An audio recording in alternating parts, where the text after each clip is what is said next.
भी रामायण की 9 दिन की कथा अभी मैंने संपन्न की।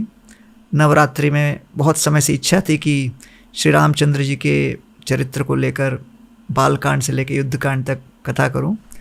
तो गोवर्धन इको विलेज में 9 दिन की कथा 18 लेक्चर्स हमने उसमें कवर किए, संपूर्ण रामायण। क्योंकि रामचंद्र जी का जीवन सभी लोगों के लिए बहुत ही प्रेरणादायक है, क्योंकि रामचंद्र जी चरित्र का प्रतिनिधित्व करते हैं, लक्ष्मण सेवा भाव का, भरत महाराज सहिष्णुता का, भारवाही जो भार को वहन करें, और शत्रुघ्न नम्रता का, क्योंकि सबसे बड़े शत्रु अहंकार का दमन कर उन्होंने जीवन पर्यंत भरत की सेवा की। भले अयोध्या में बहुत लोग भरत का विरोध कर रहे थे, तो इनके चरित्र को लेकर वास्तव में हम बहुत कुछ सीख सकते हैं। तो मेरे लिए बड़ा प्रेरणा का स्रोत था। तो अभी 2 दिन पहले ही उसको समापन हुआ। जब आप कथा कीर्तन करते हो, आप में कुछ बदलता?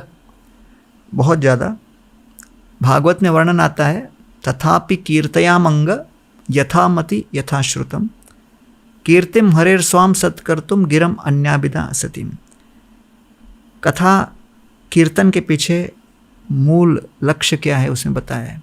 तो ये मैत्रेय जी बता रहे हैं विदुर को 3 स्कंद भागवत में कि मैं आपको कथा सुना रहा हूँ इसलिए नहीं क्योंकि मैं अपनी वाक्पटुता या बुद्धि इत्यादि आपके सामने प्रस्तुत करना चाह रहा हूँ। वो कहते हैं विदुर को, यथामति यथाश्रुतम, क्योंकि इतने वैदिक शास्त्र हैं, सब तो पढ़ नहीं सकते जी। यथाश्रुतम तो उसमें से थोड़ा बहुत हमने जो पढ़ा या सुना, अध्ययन किया, फिर उसमें भी सब कुछ याद तो रहता नहीं। यथामति जो हम उसमें से स्मरण कर पाएँ, याद कर पाएँ।